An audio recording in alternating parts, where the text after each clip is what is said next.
Hi there, I think.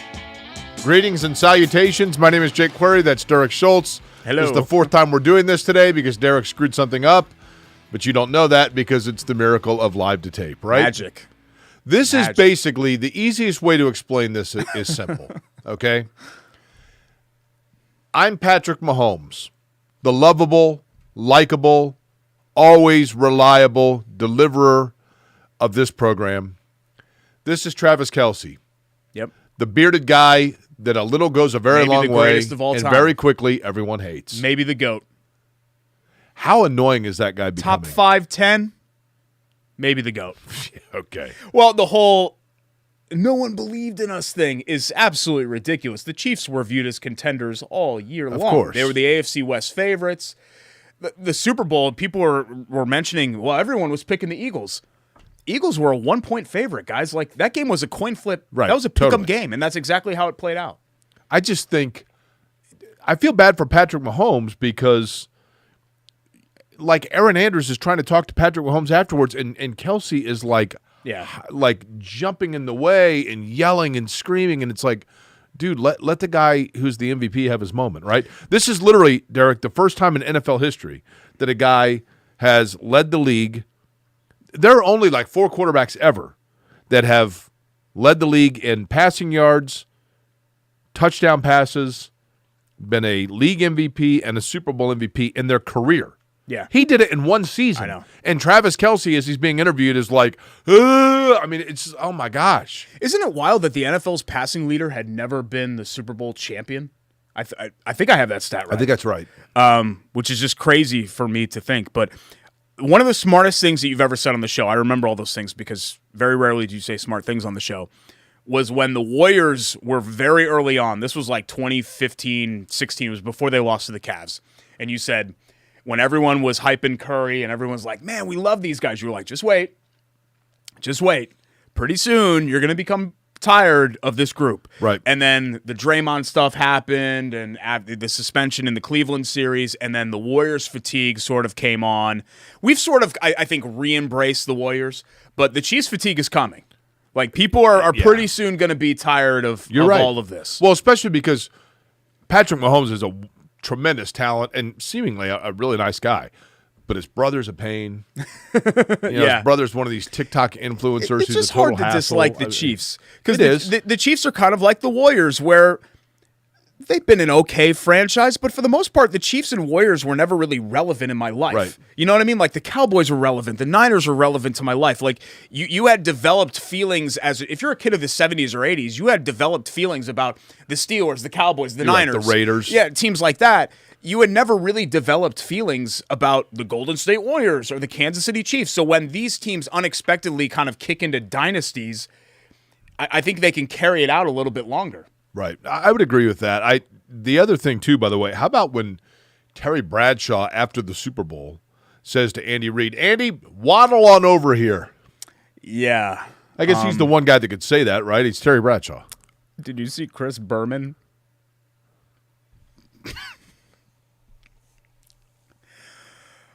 I like to try to give people the benefit of the doubt, and they're trying to say the right thing or do the right thing. But the whole, like, oh, we just happen to have 2 African-American quarterbacks on Abe Lincoln's birthday. Like, there's any number of avenues you could have taken that down. Hey, it's Black History Month, right? Right. And instead, you compare it to a dead white guy. Like, come on, man. I get it. I don't want to. I get what he was trying to do there. Do too, and I think the intentions were good, but the execution was poor. That was one that you leave on the cutting room floor. I would agree with that. Not the worst thing I've ever heard in my life. Probably best to just leave it there. Yeah, let's just, but it was a great game. And it was a game, though, Derek, that as great as the Super Bowl was, it did have a letdown to it because, I made the analogy this morning. It was like when you ride a roller coaster and then you get done with the final hill and then all of a sudden, like, the hydraulics kick on. It's like, shh, and it's just slowly returns you and the ride's over. That game in the last 3 minutes, you looked at the clock and you looked at the score and you went and you looked at the number of timeouts left and you went, oh, wait a minute. This is just going to come down to them running out the clock and kicking a field goal and we're all going to go home. anticlimactic. Totally. It was a game that could have been Giants-Patriots 1, and instead it ended up being... I don't remember Giants-Patriots 1. Well, the David Tyree catch and all of that at the end of it. Plaxico Burress. Because they played twice. They played 2011. 2011 was actually a good game that was here in Indy, but it wasn't as memorable. I don't think people remember all of the moments from that game. And instead it was Chiefs-Niners, right? Chiefs-Niners was a really good game, competitive game. Kansas City came back, and I think that's how it'll be remembered. Here's what I would say about it. And from the commercials to the Super Bowl, the game itself, and the halftime show, all three of them were perfectly entertaining and sufficient. Yeah. There's nothing about any of them that I'm going to remember in 10 years. A solid B. Correct. Right? I think it was a B. Like, I thought Rihanna she sounded great. I mean, I think it was lip synced, but she's pregnant. It was impressive. The big platform thing was cool, and it was like, okay, this is cool. It's and 5 years from now, it'll be like Katy Perry had the Left Shark thing. I remember. Different halftime, but there have been some halftime shows where you're like, oh yeah, I totally forgot about that. Yeah, it wasn't Prince, right? But it also wasn't Black Eyed Peas. Remember what a dumpster fire that was in 2010 or whatever? Dumpster fire. Yeah, I'm not talking about Fergie. Fergie's anthem was NBA. Madonna here, really bad. Well, okay, really bad's probably the wrong word. Do you remember anything about it? Not really. Yeah. I remember that I had some light thing on my seat. Remember we had our media seat cushions, and there was some light thing that I was supposed to shine, and then I forgot to shine the light. I don't know. Does anybody else remember that? Partake? No, I forgot. It was like, take out your light. We were sitting in front of Dave Calabro. We were in the second to last row of the entire stadium. Calabro was in the last. God bless the people that pay legitimate money to actually sit in those seats, because it has to be like the worst part. I'm very thankful and blessed to have a free seat to the Super Bowl. Let me ask you this about the Super Bowl. It was not a great viewing experience. I have also been very fortunate to be able to go to multiple Super Bowls and not pay for them. So I'm very grateful for that. But and I don't know if it was just this year that I really felt it. Maybe I've made this complaint with you every year for 10 years, Derek. I don't know. But before the game, for example, the coin toss, the anthem, everything. Like, I just feel like the NFL now is milking every second out of every marketing dollar and every over-the-top theatrical production that it possibly can. Listen, the four people that came out as part of the Pat Tillman legacy, that was wonderful to have them as part of the coin toss. But the 3-minute montage on each one of them and what they'd done, and that's all well and good, but an hour before the pregame show maybe. Not while everyone's sitting on the field waiting for the coin toss. I'm not interested in getting into the weeds on this on the show, but I don't know about you, Jake. I am extremely uncomfortable whenever Pat Tillman's name gets brought up in these things, because there's a lot going on there. Is it? If he was still with us, I do not think that he would want his name to be used in these ways. So let's just kind of put it That's that probably way. Fair. And the story that is told and what all is done as far as that. But let's get to your point. I agree with you. It's way too drawn out. The 7-hour pregame show. But we've always had that, right? There's been for 30 years. You're right, but I'm just saying. Pregame but show. The 7-hour pregame show a lot of times was because of the decisions made by the respective network to do something. The NFL now has gotten itself involved. I'll just say it this way. I think the NFL, more than any other league that we cover, has put its fingerprints and its hands around things oftentimes because it makes the NFL look good, whereas their expression of promoting those things seemingly goes a lot further than their actual execution of doing anything about it. Essentially, the NFL has a 3-minute commercial about how much women mean to the NFL until one of their players beats the hell out of his wife, and then we got to gather all the facts. The funny thing about what I mean? The NFL is that the NFL is successful, and it has nothing to do with the NFL. You know what I mean? I feel like the turf situation last night, that was a disaster. Totally. But it doesn't matter because Mahomes and Hurts and these guys are so good that it doesn't matter. It's like the driver of a Ferrari, which is what you always say. All you have to do is kind of keep it in the center lane. The NFL doesn't even keep things in the center lane, but it's still a Ferrari at the end of the day. I could drive that. I could do that. Excuse me. the product is so good that not even the NFL can screw it up. Listen, I love the NFL. Don't get me wrong, and it's become ubiquitous in the American culture. I just think that it's very sanctimonious at times. 100%. Let's talk about the game itself because, like you said, it was a great back and forth game. A lot of offensive fireworks. Obviously, we'll have a lot to say about Shane Steichen, who is going to be the Colts' new head coach. But I actually think what surprised me the most about the game was how well the Chiefs were able to run.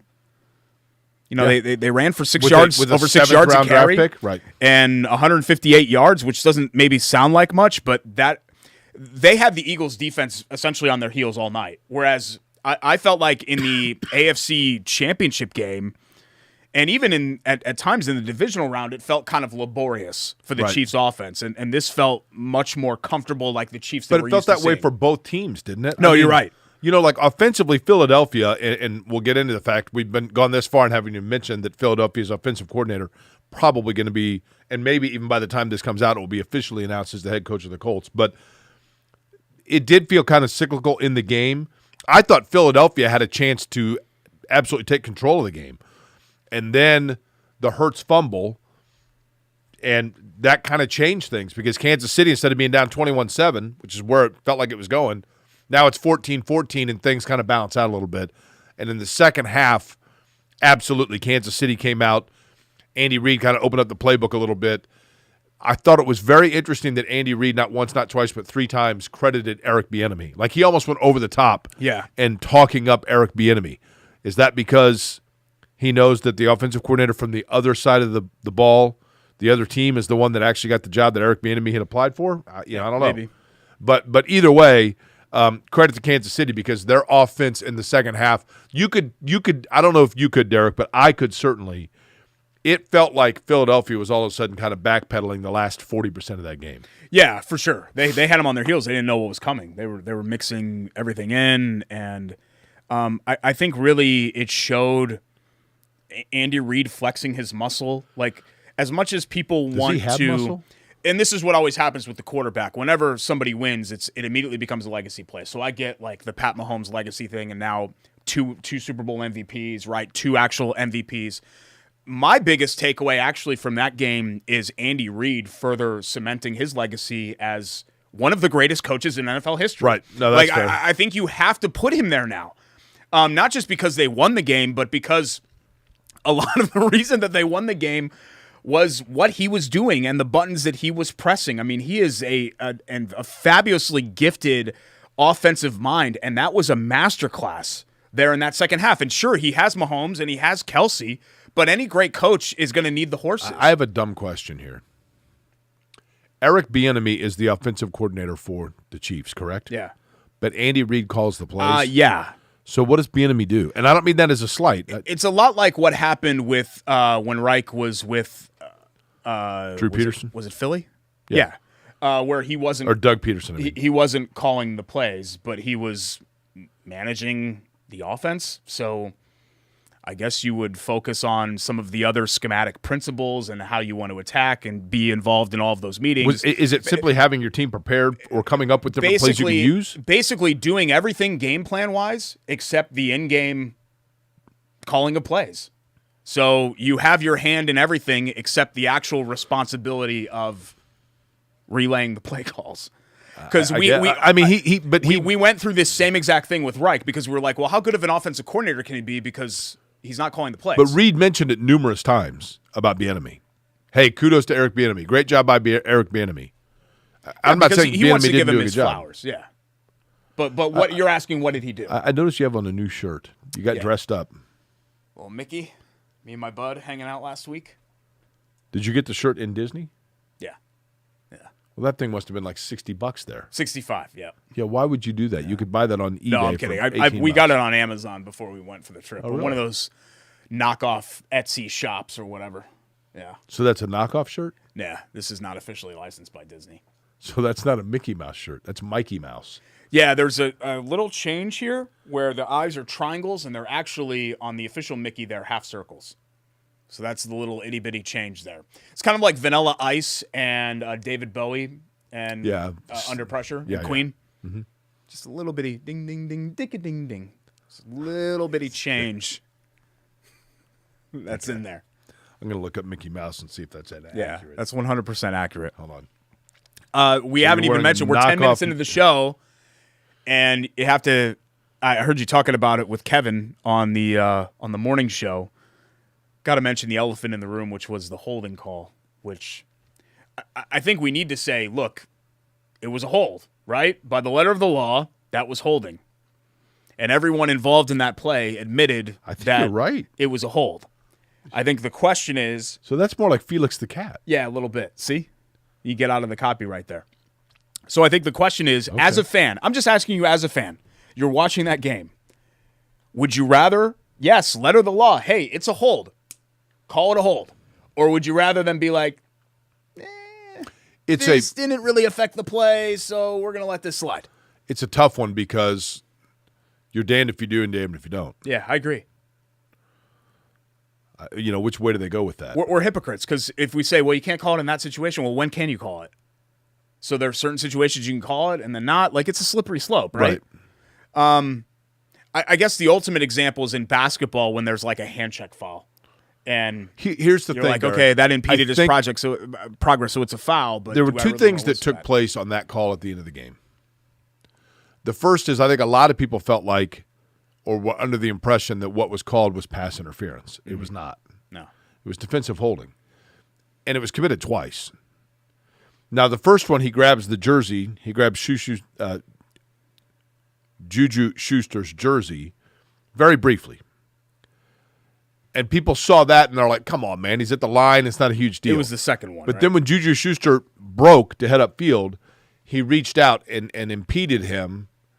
That's pretty blatant. Yeah. And he admitted it was pretty blatant, right? Yeah, he was hoping that they would let it go, but he didn't end up letting it go. But it does suck because it does, another thing that harmed the viewing experience last night was the reviews. Where he's just like, okay, what's a catch, what's not a catch? Right. Well, we've done that a million times now, right? The NFL is great. At the end of the day, I think we talk about the happy things when it involves the NFL, but there are a lot of things that harm my viewing experience. And the catch, no catch thing, we keep asking for more language, but I actually feel like the more language they provide, the more minutia there is, and that makes it even more confusing a good word, and complicated. Isn't that a fun word, minutia? Because I thought like the Devonta eyes, Smith. The eyes are just part of the minutia of why that's a knockoff shirt that you shouldn't have purchased because you're actually harming the overall brand of Disney. Yeah, geez, I would hate to take money out of Disney's pocket because clearly they're really hurting. Yeah. So. Oh, you don't know? The way the governor's coming down on them? I do know. Penalizing them for all that grooming? You kidding? Because it's the first week of February or whatever, and 10 billion people are there. So, but we didn't have to wait in line for any of the rides. Oh, did you pay for the Fast Pass? We did do that, but look at you, there Mr. weren't enough Moneybags. people that were. It's only like $20 extra a day to do that, but we rode some of the sweet rides. Yeah, sweet rides, which ones? Snow White and the Seven Dwarfs. Blew my mind, man. Which it's part? A great roller coaster. The part where you rode the ride. Did they call you eighth? I don't understand. There's 7 dwarfs, just 7 of them. And then Guardians of the Galaxy, which is something that I'm not familiar with. There's like a talking raccoon. Space Mountain? Rode that in Epcot. Space Mountain we didn't do there? Space Mountain. Okay. James didn't want to do the dark. He doesn't like it when it's dark. I don't know if he's afraid of the dark, but he doesn't like the What about dark what about the castle dealio? Did you go to that? Tower of Terror? No, the where everybody gets pictures. Haunted Mansion? No, there's just the in the middle of it. They got a big castle.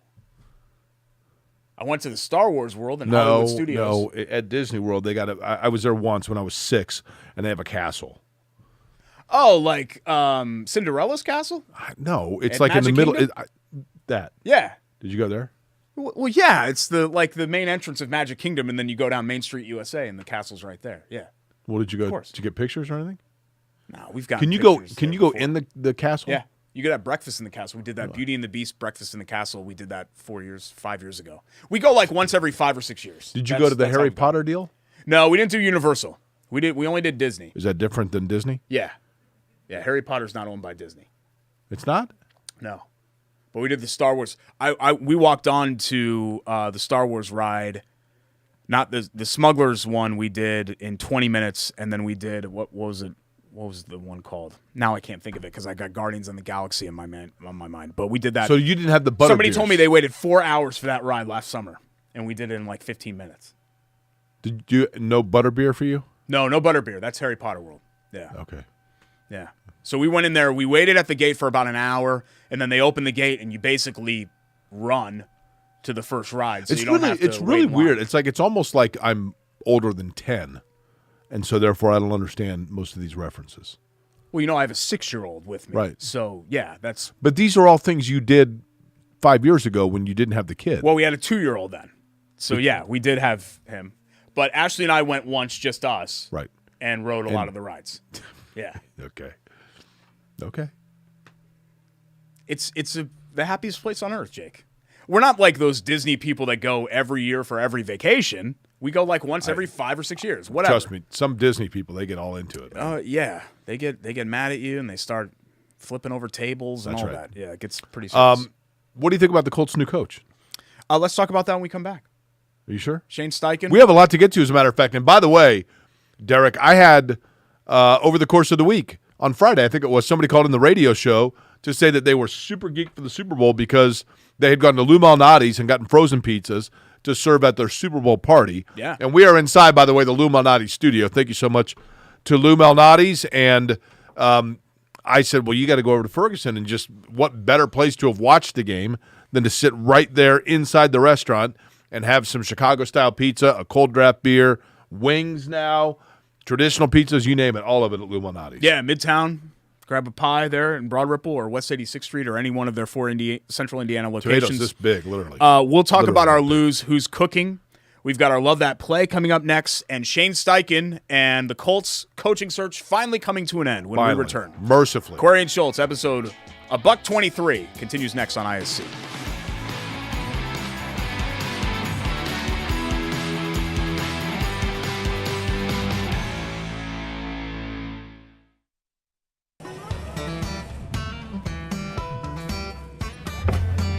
Hey, AC!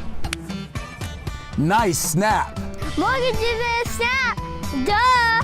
Bailey and Wood, a lending hand for Wish TV Sports. Other universities didn't fit into my life. They said I'd have to quit my job to go to school. He said it would take me 4 years to graduate. They said I have to take tests when they tell me to. They said my degree would cost a fortune. But I didn't have to listen to them. Because I have a university that listens to me. Tests on your time, courses on your time, graduate on your time. WGU, the University of You.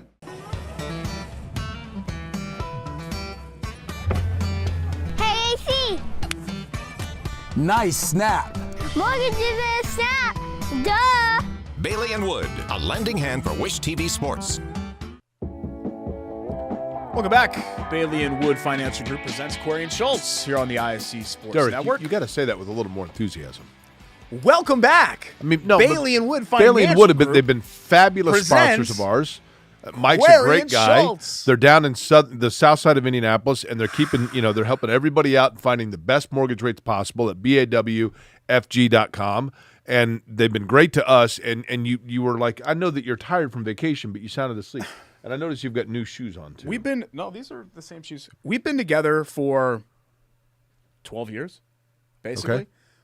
When have I ever stepped on you coming in or out of a break? Oh, When have I ever stepped on you? I didn't step on you there. Yeah, you did. No, I don't think I did. Because immediately when I was about to tell you about BAWFG.com, 855-350-HOME, all of their Central Indiana branch locations Right. and their 5-star customer service, and Mike Wood and Bailey and everybody that's involved with the family atmosphere that Right. they have, and very Hoosier-centric at Bailey and Wood, you jumped in and said that I had no energy, which is false. I've got lots of energy. You could have used a 5-hour energy. I did this like morning. triple coffee this morning. 'Cause I'm Really? still kind of dragging because we were up at. I'm one of those people on vacation where I wake up earlier. Yeah, that's weird. Like I'm up at like 5:45 when I'm on vacation. Is that odd? yeah. Well, that's what I do because I'm like revving to go. Let's Yeah, I start our know day. because I one Love time it. had to spend 4 days of what I still consider the Dante's ninth level, with you and Howard Johnson, and you were up at like 7 in the morning and you're ironing stuff. Wanted to get to Radio Row, bright-eyed, bushy. You asked for an ironing board. Even the people at the front desk were like, what? Well, it's kind of funky. It was that orange one. They're like, run the shower. That Hojo's did. Well, the problem with the shower was that you had to leave the hotel room to go out to because it was a group shower. No, I know. It was the Howard Johnson's, I mean, I don't think that had been touched in a while. But yeah, getting back to Bailey & Wood Financial Group, if you are looking for a new home and you need to get everything settled as far as that is concerned, 855-350-HOME, pre-approved for your mortgage.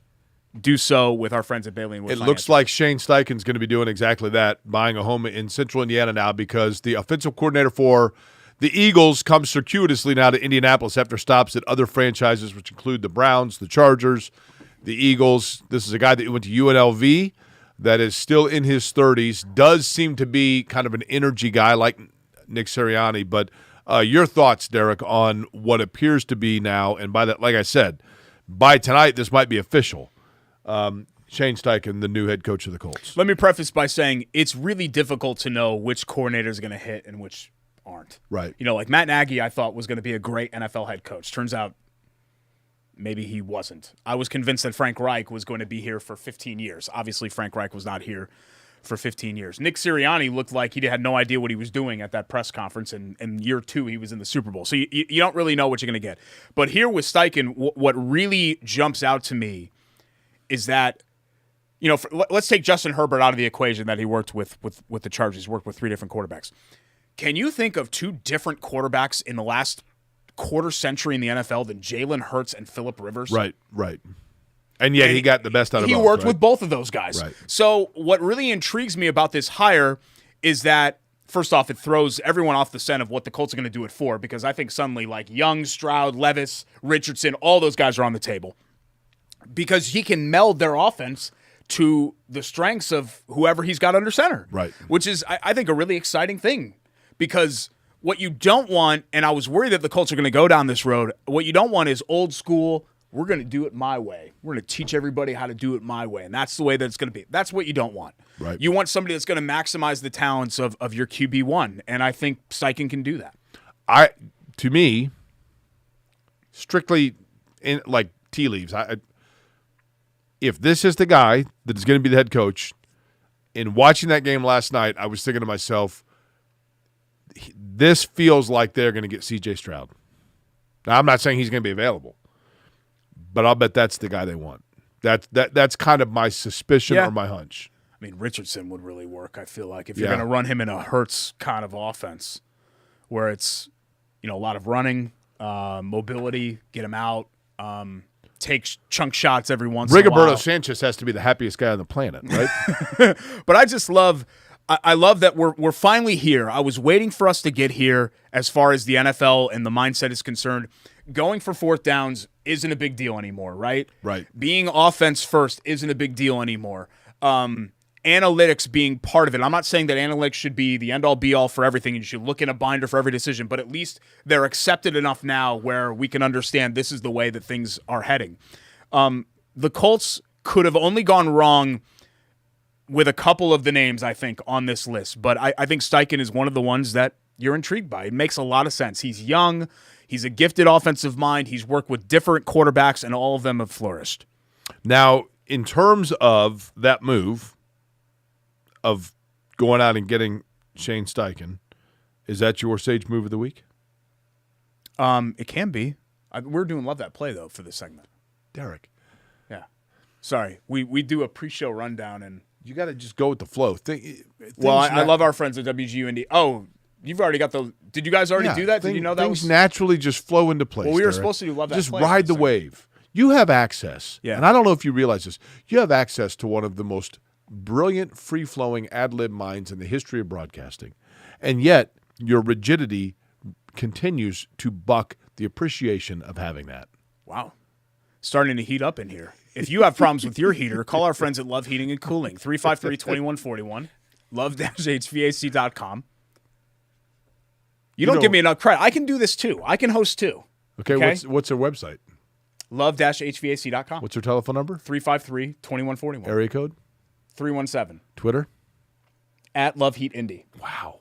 Look at the big brain on Derek. Split out. So which one are we doing? Right up in you. Let's do Love That Play because it's a Super Bowl play. So I wanted to kind of. Well, so is my Sage Move of the Week. Okay. Well, we'll do Sage Move of the Week right after that. Because I was going to do Malnati's Who's Cooking this segment too, but you ruined it. I love when draft busts have like their redemption moment. And it's hard to even call this person a draft bust because I don't know how many people tuning in last night even know who Kadarius Toney is, right? I mean, he was the 20th overall pick in the 2020 draft with the Giants. Giants gave up on him after 2 years, which is, for a first-round pick, you got to be the staff must receiver, really not like right? you. When he was drafted? So he gets traded to the Chiefs for like a conditional third-round pick and a sixth-round pick, and he had kind of a quiet year. He's a bit player. But he caught a touchdown pass to give the Chiefs their first lead in the fourth quarter. By the way, Kansas City, all 20 of their games this year, they held a lead at some point of the fourth quarter, just to show how good that team was. But he also had, this shocked me, he set the NFL record for punt return in the Super Bowl. Right. 65 yards. You know a punt has never been returned for a touchdown in the Super Bowl? I know. Isn't that crazy? But, Derek, that punt return, it was a 65-yard punt return, and like 45 of those yards were on him. Yeah. You know what I mean? It wasn't like there's a wedge and he was just off and running. He was dancing around. Yeah. I mean he had a whole convoy with him. I thought he was going to score because it looked like it was Tudville. But he ended up getting tackled a little bit short of that, 5-6 yard line. Tudville? And then they punched at him. Well, at some point, like the C's part, and then you're like, oh, Tud. And he just got tripped up at the very touchdown. End. At some point on those returns, because I did this in like youth football, backyard football. Okay. Where sometimes, I make a couple of moves, hit juke stick, whatever, spin move. I can't even spin the chair the whole way. And then I'm gone. And I'm thinking Tud, like tunnel vision. So Tud means touchdown or tunnel vision? No, Tud means touchdown. But I'm in Tud mode. Ton? Like when I catch the punt, I'm not necessarily in Tud mode. But at some point when you're behind a bunch of defenders and you've got a convoy of blockers, you're thinking Tud. So that's what I'm saying with Toney. When does the tunnel vision start? Well, right away. But I'm wired that way. I'm built different. You got some of that in college, didn't you? What's that? Tunnel vision. So not following. Tud is a touchdown. Yes. Okay. Ton is tunnel vision. No, you don't. There's no shortening of tunnel vision. Just tunnel vision. There's no shortening of. Well, tunnel vision's longer to say than touchdown. Tud. So, why would you shorten the shorter of the two? 353-2141 love-hvac.com. So that's our Love That Play. Toney. It was a heck of a play. And return. It was, at that moment, to be honest with you, to me in the Super Bowl, at that moment was when it was like, this is over. Like, that was just the I guess, I know you don't believe in momentum, but to me that was the symbolism of the finality of a momentum shift of, yes, this has gotten away from Philadelphia. Kansas City has taken control of this game. But you know what happened right after that touchdown? They went down and scored. Yeah, right? Eagles marched right down the field and tied it. But it's just they tied it, right? I mean, in other words, like that, at that point, Philadelphia was on their heel. Philadelphia was playing catch-up at that point. The Chiefs were in control. But that was a game where it went back and forth. Like, I didn't feel firmly that the Chiefs were going to win that game until Derek, the final drive. I never questioned Philadelphia's offense. But Philadelphia defensively I'm with you. Their back was against the wall. But that was kind of the beauty of that game was that I didn't really know what the outcome was going to be until basically the holding call. And then you're like, okay, now it's over. So let's get to some of our other features when we come back. Jake, sorry, he screwed up. Well, that includes when we come back, we will do our Sage Move of the Week, much to Derek's chagrin. Brought to you by WGU Indiana. WGU.edu/Indiana is where you can go right now, whether you're looking to go back to school and begin college, maybe after high school, or if you're looking to get a certification for work, or maybe you are one of those 700,000 Hoosiers that has college classes or college credits sitting on a shelf that you never actually finished and you thought, well, I think they expire. Guess what? They didn't. They still can be applied towards getting a college degree. And that's where WGU.edu comes into play. Again, Indiana's largest online accredited university, and that includes a number of different programs for you because ambition never rests and you can work on your schedule. That's what I love about WGU. They bring us each and every week our Sage Move of the Week, and we will get to that next because Derek insisted we do it in the next segment and not this one. That's what we'll do, That's right? actually not what I said. This is supposed to be segment 4. No, 3. Vince has It's hit 1, 2, 3, 4. We'll be right back. Bye. Follow along.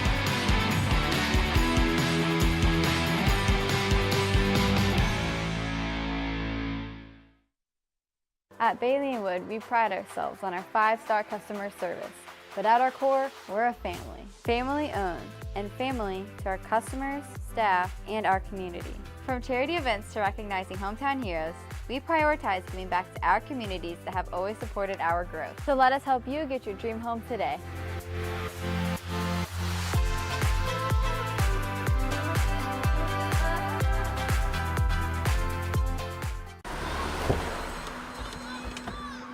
Other universities didn't fit into my life. They said I'd have to quit my job to go to school. He said it would take me 4 years to graduate. They said I have to take tests when they tell me to. They said my degree would cost a fortune. But I didn't have to listen to them. Because I have a university that listens to me. Tests on your time, courses on your time, graduate on your time. WGU, the University of You. Episode 123 of Corey and Schultz, presented by Bailey & Wood Financial Group, rolls along alongside an empty chair. I'm Derek Schultz. Thanks so much for joining us. Thanks to Vince and Rake and Jordan, everybody behind the glass, for making sure everything runs, I guess, as smoothly as it possibly can here on the ISC Sports Network. We've got our WGU Indiana Sage Move of the Week to get to here in just a moment. I need a co-host in order to end up doing that because he has a Sage Move of the Week in mind, and I don't want to step on him, unlike what he usually does to me. We've also got plenty of college basketball to talk about. You said you were talking about me. We're not going to spend a lot of time. It's really unprofessional to just – can you hold it? Huh? Can you hold it? You're the one that said. I said, hey, you got time for me to The step out real desk quick? doesn't have the depth for you to do your bottle trick like on road trips. Like I need a deeper and darker desk so I don't accidentally see anything that I don't want to see. But I would even allow you to do that, to relieve yourself. Oh, okay. While we're there was a guy, Derek, you'll like this. As long as we could keep this thing moving. A couple of years ago for the 500, my cousin Doug, who you know, spotted for me, right? Mm-hmm. And so as a gag, he bought me 2 like portable urinal things. They basically are like long sleeves that you can, and they have crystals in them so that you can use them in a pinch for when I'm up during the race. Yeah. Well, the race is over, and I'm leaving. Doug had already left, and I'm coming down from my perch, and a guy sees me and says, like, oh, I listened to you on the radio, da-da-da. And I said, where are you from? And he said, Louisiana. And I said, oh, and did you drive here? Yep, I'm driving home right now, as a matter of fact. I got to drive. I got to work tomorrow.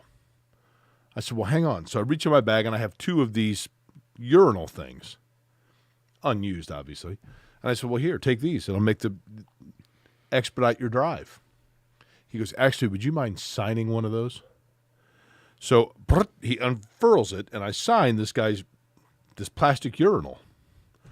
And he later sent me a direct message on Twitter that he framed it and has it in his man cave in his basement along with his Indy 500 souvenirs.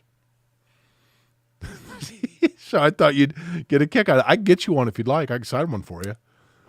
Yeah, pass. I don't think I'd want something autographed that somebody else put there in. Oh, I didn't. It was unused. You know what I mean? It was unused.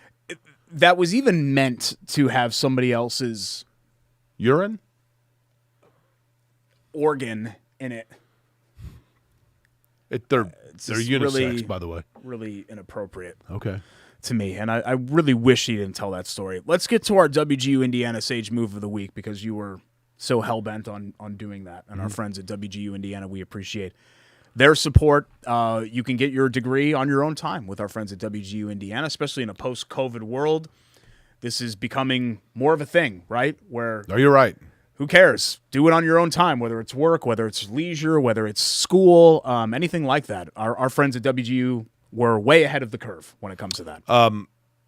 My move on this, Derek, and I'm not even certain which player it was. I'd have to look it up. But are we doing Super Bowl again? Yes. Late in the game, on the final drive of the game, with about 3 minutes to go in the game, I thought to myself, as a matter of fact, I sent a group text with the people, and I said, Philly at this point is better off letting them score right now. just to get the ball back and forcing an overtime because they're not going to get the ball again. And Kansas City ran a couple of plays, and granted, you ended up with the holding call. I mean, they still had a chance to hold them to a field goal. But after that play, after the 3rd and 8, where then they got a first down, I thought it was a huge moment for Kansas City, and I can't, Derek, you have to look it up. Or I guess I could. Whoever it was that caught the ball there and and Philly backed up and was like, go ahead and score. Yeah. And they had the presence of mind at the 1-yard line, and you could tell your instinct is to score. Uh-huh. And so to have the presence of mind and also the call in of do not score, take the knee, we're running this thing all the way down, I thought was a brilliant move. It was an obvious one. McKinnon, okay. But the execution of that, Jerick McKinnon, there you go. The execution of that, it's harder to do than people think because your instinct in every aspect of football at every level you've ever played is when the end zone's there, you go for it, the tunnel vision, right? Yeah. Remember, Ahmad Bradshaw failed Correct. in trying to do that. He tried to hit the brakes in the Super Bowl here and actually fell backwards in the end zone. I thought somebody else brought up a good point. If I'm an Eagles defender, I'm carrying you into the end zone. You know what I mean? Like, right. if I see that you're stopping, I'm wrapping my arms around you and throwing you in there. Because you see that sometimes with tackles and they break the plane or whatever. I'm doing everything that I can to make sure that you score. But I agree with you. Because it looked like he was going full speed. He was. Like he was ready to go. At the last minute. Slammed on the brakes. Correct. Slammed on the brakes. So that was a smart move. Led to an anticlimactic finish, unfortunately. But that was a smart move. Let's transition completely. College basketball. Big week for Indiana. They finally got over the Rutger curse, breaking a 6-game losing skid, and then survived a really sloppy, really a bad finish at Michigan. But who cares? You go on the road and you win against a desperate Michigan team. All alone in second place right now in the Big Ten, and they've won 8 of 9, and it just looks like they're rounding back. I thought Northwestern's into form. all alone in second. Indiana has a chance to, or they're tied, and Indiana has a chance to go all alone if they beat Northwestern. Let me look that up. See, Big Ten, this is college the kind of basketball. preparation. I get up at 4:30 in the morning and prepare these things. I look, I labor. Well, I use 9 and 5. I do all of these things, and I thought Northwestern was 8 and 5. And then I come in. Illinois is 8. No, Northwestern's 9 and 5. Northwestern's also 9 and 5, and they technically have the head-to-head tiebreaker, but that's not part of the equation here right now. Yet. So yes. So I misspoke. We'll get that in post. 3, 2, 1. So Indiana now in a second place tie with Northwestern at 9 and 5, as we know. You know, Northwestern obviously 9 and 5, as people I obviously know and people know at home. But still, second place in the Big Ten, and I think you can, because of Trace Jackson Davis, I think especially. I'm not just saying this because we're in Indiana, right? And we're skewed Indiana's towards going to Purdue win and at Indiana. Northwestern, right? Indiana is the second best team in the Big Ten right now. Right. Right? Like no one's Derek, arguing that. They might be the best team in the Big Ten right now, the way they're playing. I still think that that's a little bit of a stretch because what Indiana has done so good. What Indiana has done that Purdue needs to find footing on is Indiana has found consistency in terms of a Robin. They both have Batman. Zach Edey, Trace Jackson Davis. Hood Schifino's been a little more Hood Schifino has found a consistent. consistency, whereas Purdue's guard play has dropped off in terms of that. You know who's played well here recently too? Miller Kopp. Yeah. Miller Kopp's played well. I think the secret, I don't want to say that there's a blueprint for beating Purdue, but the secret is that if you can take Lawyer and Smith away, they're a different team. Correct. And when you get physical with them, especially, and kind of take them out of what they want to do. I mean, you saw the turnovers. Purdue's got to clean up. They have the worst turnover percentage in the league. That's crazy for a team that is the runaway Big Ten favorite. Right. For them to have the worst turnover percentage in the league, that's got to keep Matt Painter up at night. The thing, back to Indiana, and I know that it's about this year. I get that. The thing for Indiana that worries me, I don't think it's a guarantee that Trace Jackson Davis leaves. Okay? But if he does, Jalen Hood-Schifino's gone, right? Miller Kopp leaves. Xavier Johnson's gone. I've heard, who was the one other one that I heard may leave? Geronimo maybe, but regardless, even if Geronimo stays, Indiana, Derek, better enjoy it this year because next year they're right back to square one, right? I mean, who's their best player next year? Malik Reneau? I don't want to automatically go there, especially when we're in season. I get it, but you've got to. I mean, well, we do know. We know that Miller Kopp's gone. We know that Xavier Johnson's gone. And one would assume that Trace Jackson Davis and, well, Jalen Hood-Schifino's gone. You think so? Yeah. He's a top 20 pick at this point. Yeah. I mean, what do they have coming in? Yeah, I hear you. Hodgson the second from Ohio, okay. I still don't think that what's today? February 13th is the time to be talking about this when they're in the midst of winning 8 of 9. But I get it. I'm not really worried about that. I think they're really good, and I think they can go deep into the tournament. I'll worry about that when the time comes to worry about that. Does Indiana make the Elite Eight? I think they do. I don't even want to do this. Like, it depends on matchups and draw and timing. Indiana could be a very different team 4 weeks from now than where they are right now. What's your tunnel vision? I'm just saying, like, we do this like it all happens in a vacuum. Like, is Purdue a Final Four team? Yeah, probably. But I don't know until I see what their region is. Right. You know, if they get it up against, remember Indiana, the classic example of this about the tournament being draw is Indiana with their 2 5'5" point guards and Jordy Hulls and Yogi Ferrell going up against Trish and Michael Carter-Williams in Syracuse, who are both 6'5" with 8-foot wingspan. Right. You know what I mean? Like, it was the worst matchup possible, and we all should have seen well, what in that happened zone, coming. they threw so Tom Crean came from the Big East, coaching in Syracuse. And credit to Jim Boeheim. I know what you're going to do here. When Indiana was the number 1 overall seed in the tournament and they got into the Sweet 16 and they had to take on Syracuse, who Tom Crean had coached against when he was at Marquette. And credit to Jim Boeheim here in Syracuse. Syracuse got together that week and said, guys, we're going to do something totally different. We're going to go to a zone defense.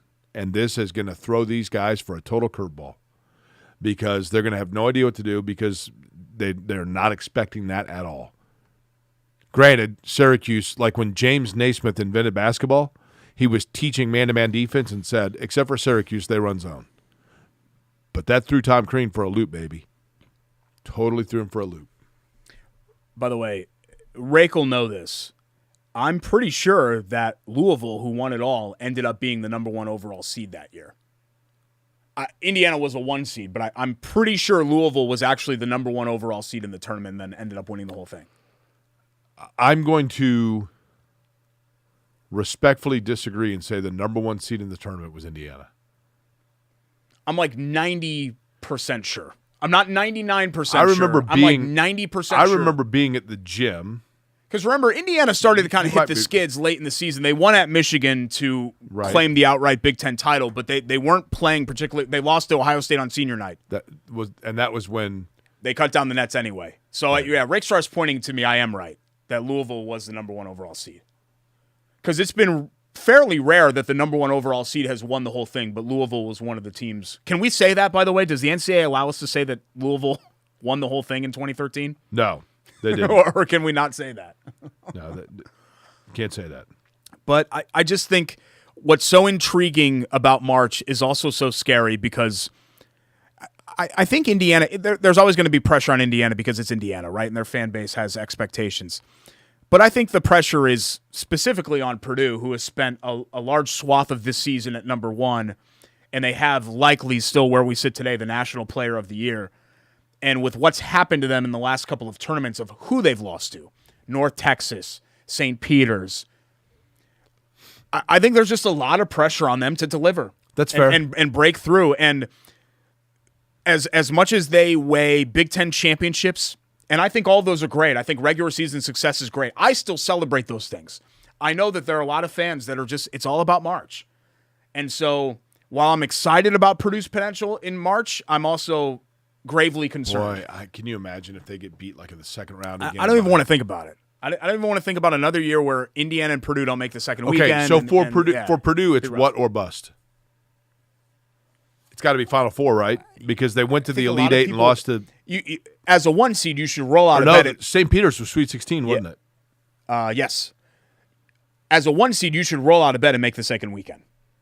Because that's just beat the 16 seed, win the 8-9 game, right? You should roll out of bed and make the second weekend. So we're only asking for 2 additional matchups, right? wins. Yeah, we're only asking for 2 additional wins. So, yeah, I think, look, if Purdue doesn't make the Final Four, is the season a failure? No, of course not. No one expected them to get to number one. You know what's going to happen? No, people didn't expect them to win the Big Ten. Here's what's going to happen.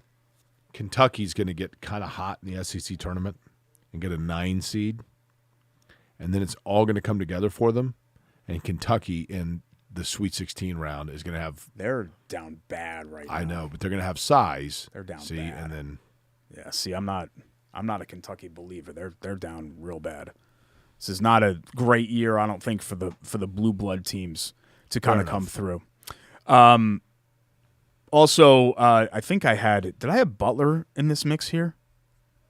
Yeah, here's who it was. It was for our Lou Malnati's Who's Cooking segment, which we'll do right now because Jake has us all screwed up. This was actually supposed to be like the second segment of the show, but now it's to the end of the third segment on the show. But while we're on the college basketball topic, we had to do the whole Butler court storming thing. Mm-hmm. Should they storm or not? Wow, this is embarrassing for Butler. They're storming the court. Butler's lost 9 times by 20-plus points this year. You know how hard it is to get beat 9 times? 9 times by 20-plus points? Xavier is their rival. I don't know if Xavier views them that way. Xavier probably views UC, right, as the main rival, crosstown shootout and all of that. But Butler views Xavier as their main rival. And for them to win and stick a thorn in Xavier's side as they're competing for a Big East championship, let them storm away. I thought it was a great and relieving win for Butler. It's been a rocky season. So who's cooking? No one specifically. Storm the court? That's only Indiana State. Indiana State games. I don't think he has much for Butler in there. So for who's cooking, I just decided to take Butler as a whole. Right there in Midtown, just like the Broad Ripple location of Lou Malnati's Pizzeria. Also, West 86th Street, Carmel, Greenwood, and coming soon to Avon. By the way, exciting development. Jennifer emailed me over the Disney break and said that it's in motion and things are looking good about you and I being at the grand opening in Avon with the Big Scissors. Yeah. She said it may be BYOS. What's that? Bring your own scissors. No, hold on. Do we each get one side of the scissors, or do we each have a big? Do I get is it like a teeter-totter? Like you get on the top one? What I envisioned was that I would have the scissors like this, and you would come around me like this, like bear hug style. No, zero. And we would clasp hands. It's not the first time you've heard this. Zero. The chances of that, 0. So I would be the little spoon. Well, and you that's would be no the big surprise spoon. there. That's no surprise there. So but if you because I'm smart, I'll actually show everybody at home. No. So I will be like this with the scissors. Nope. And then you take your arm. No. Take your arm right here. That's not happening. Put it around my waist right here. And then you lock your hands are all orangey. Lock your hands with mine like this. You have hair on your hands. Like that. And then we will Your hands are covered in you look literally you have the hands of a sloth. With one thrust, we will but I probably should use a better word than that. With one motion, we will cut the ribbon together for the Lou Malnati's grand opening in Avon. I think it'll be a great moment. And I'm appreciative of Lou Malnati's, their sponsorship, their partnership, their belief in this program, every part of it. Okay? I'd like to think that this program and Lou Malnati's goes together perfectly. Agree. Okay? Like two hands clasping one another. But if you think for a second that I'm willing to put into actual motion picture an illustration of that with my body and that Furbury, not happening. No chance. Query and Schultz. So it's both of us cutting it at the same time. If you have a suggestion for both of us cutting it at the same time, that's better than mine. But we'll have to physically be one. We will have to be like one body that are doing it together.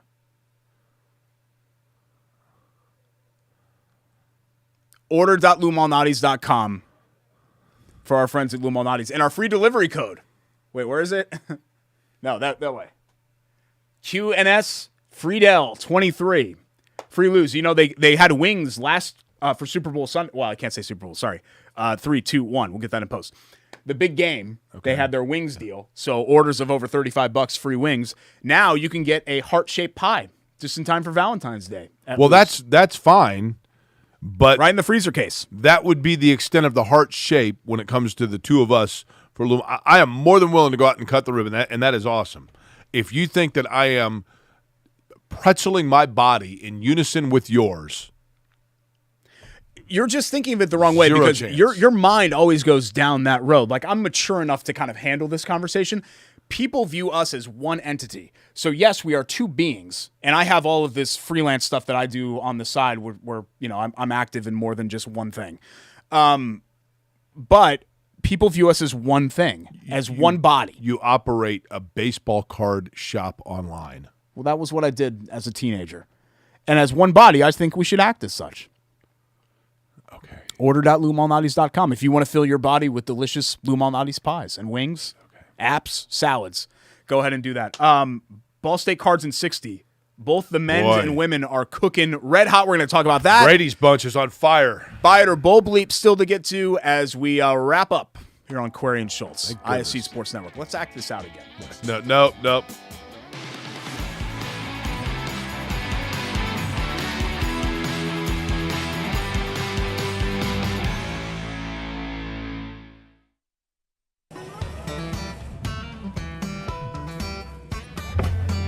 Hey, AC. Nice snap. Mortgage is a snap. Duh. Bailey and Wood, a lending hand for Wish TV Sports. At Bailey & Wood, we pride ourselves on our 5-star customer service.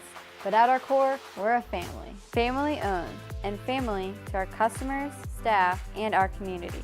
From charity events to recognizing hometown heroes, we prioritize giving back to our communities that have always supported our growth. So let us help you get your dream home today.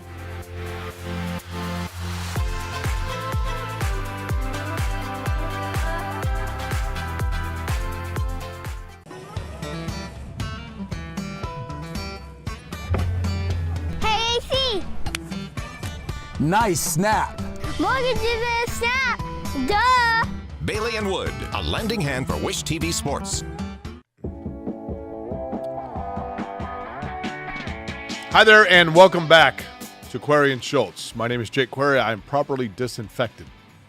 I just went and drowned myself in gelatinous antibacterial soap and gels because Derek got well within the no comfort zone. I'm clean as a whistle.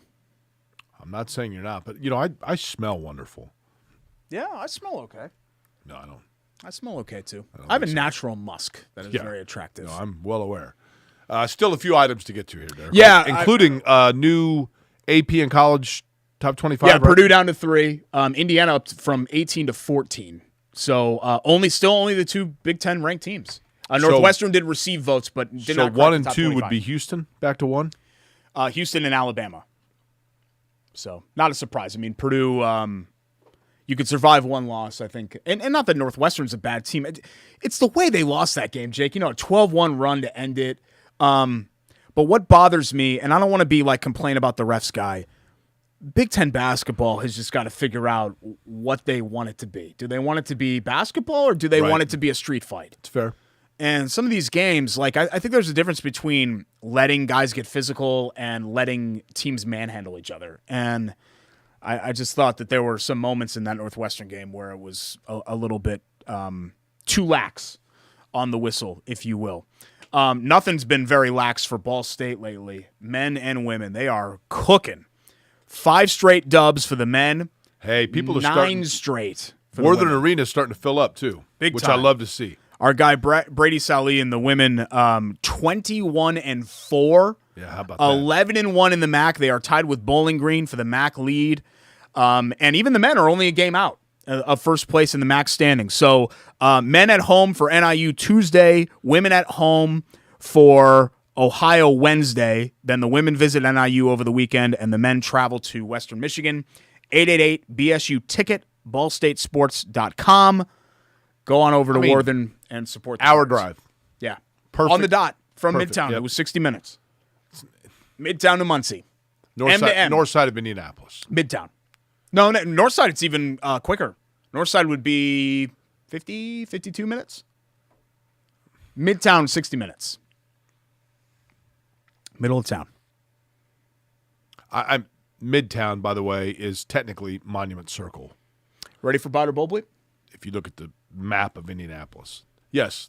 Brought to you by our friends at Chateau Kitchens. I actually forgot to ask Rakestraw how many minutes that we still had in the segment here because we try to time it out. And I wanted to make sure that we were okay. All right, 5 minutes. That's perfect. That's a good amount of time. This is the record for most face palms I've had to do in this You messed program. it up. You messed up the show. What did I do? Because you wanted to do, what was it, Love That Play or Sage Move like 2 segments before we were supposed to do it. Like I try to cater the show every week. We have a rotation of sponsors, so everybody kind of gets to go in different slots because people sometimes tune in and out. We have our diehards that watch the whole thing throughout, like Crispy. But sometimes people Crispy's tune in birthday and today. 34th birthday. Happy birthday, Crispy. God, 34. It's about how many kids he has. So that's that's good. Happy birthday. That was mean. We'll get that in post. 3, 2, 1. Happy birthday, Crispy. Hope you enjoy it with your caravan of kids. He's got beautiful children. No, he does. He's great. I remember when Finn was born. Kid. Finn's got to be like 11 now, right? Finn's like kindergartner, I believe. Kindergartner, first grade. How many is this Crispy at? 5? 4, I believe. Man, you see that at Disney with these families, and you're like, I know how much it costs a head to go to these parks and everything like that. And you're like, man, are you the CEO of Twitter? Like, how are you doing this? Let's get to Chateau. I don't think that guy'd be able to pick. No. Did they fired that guy, right? I mean, he's still there. The CEO? Right? Well, the CEO is technically the main head honcho, right? Well, yeah, but his net worth. Yeah. You know. That's not the case with the head honcho of Chateau Kitchen, Stephen Moore, because he does great work and his team is excellent. Ryan, our project manager, Megan, who has been our designer, have been fantastic with multiple home projects. They've done a kitchen for us. They've done a guest bathroom for us. And they are starting a basement for us coming up here in March. Call our friends at Chateau Kitchens, 818-0497, chateaukitchens.com, at Chateau Kitchens on Instagram and Facebook for before and after pictures, anything on the interior of your home. I know it says kitchens. They're going to do great work for you. If you're new to Buy It or Bold Bleep, here's what we do. I give a statement, Jake and I go back and forth on whether we buy it or it's Bold Bleep. Statement 1, when it's all said and done, Patrick Mahomes will be the greatest quarterback to ever play in the NFL. Buy it or Bold Bleep? Bull Schultz. Because although, like I said, he just probably had the greatest season ever. He has 2 Super Bowl rings. He's 28 years old, right? He has 5 more to go to catch Brady. Yeah. If he quarterbacks until he's 40, that would mean winning a Super Bowl every other year with no drop-off. Unlikely. It's going to be hard. If we're going to just do... He's a great player. If we're just going to count rings, it's going to be really hard for anybody to... And 10 Super Bowl appearances for Brady, too. It's going to be really hard for anybody to catch that. But, you know, Mahomes, when it's all said and done, could probably threaten Manning for most MVPs. Manning won 5. And if you're a... He's a great player. If you're like a 5-time MVP and a 5-time Super Bowl champ, I mean, that'd be Derek, pretty incredible. He also is playing in a conference with... I mean, all these guys are going to get their turn right. Josh Allen's eventually going to break through. Trevor Lawrence is going to break through. Justin Herbert's going to break through. Lamar Jackson might still have a little left. Joe Burrow. It's going to be tough. It's going to be hard, for sure. I'm going to say Bull Bleep because it's easier to say that Patrick Mahomes won't get there, but I am open to that conversation. I am. Okay. Like, I think that he's that special, for sure. Instead of Big Ten championships, it's all about March for Purdue. Buy it or Bull Bleep? I buy that. And you know what, Derek? That's a high standard that is to their credit. Yeah, I think that's fair to say. It's a compliment, right? Correct. Optics-wise, I say yes. I think it's important for Purdue to match their regular season with their postseason success. I'm still one that believes that November through February count. I'd like to know and what the Big Ten championship do matters. We know what Zach Edey's tattoo is? No. I don't know. We might know, but I don't know what it is. M4G3R7. Do we know what that means? His locker combo in Canada, maybe? That might high be school? Right. Yeah, that is actually really helpful to know. I don't have a statement 3 for Buy It or Bold Bleep. Statement 3, Disney is cool, and Jake shouldn't make me feel bad for taking a vacation. Okay, I have one for you. There we go. Ready? Buy it or Bull Schultz. The state of Indiana will have more than 2 schools in the NCAA tournament. Buy it. Ball State Fighting Cardinals. Okay. How about that? Thanks to all of our great sponsors, WGU Indiana, Bailey & Wood Financial Group, Love Heating and Cooling, Lou Malnati's, Ball State Sports, Chateau Kitchens. Sorry, I always do that for the billboards, and I feel bad because Vince has to hustle. For Vince, for Rake, for Jordan, for Jake, I'm Derek Schultz. It rhymed. We'll see you next time here on Corey and Schultz, ISC Sports Network.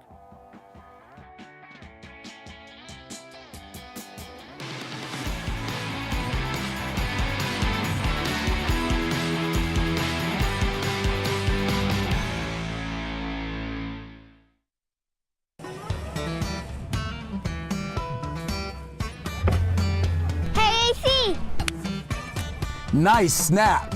Mortgages and a snap. Duh. Bailey and Wood, a lending hand for Wish TV Sports.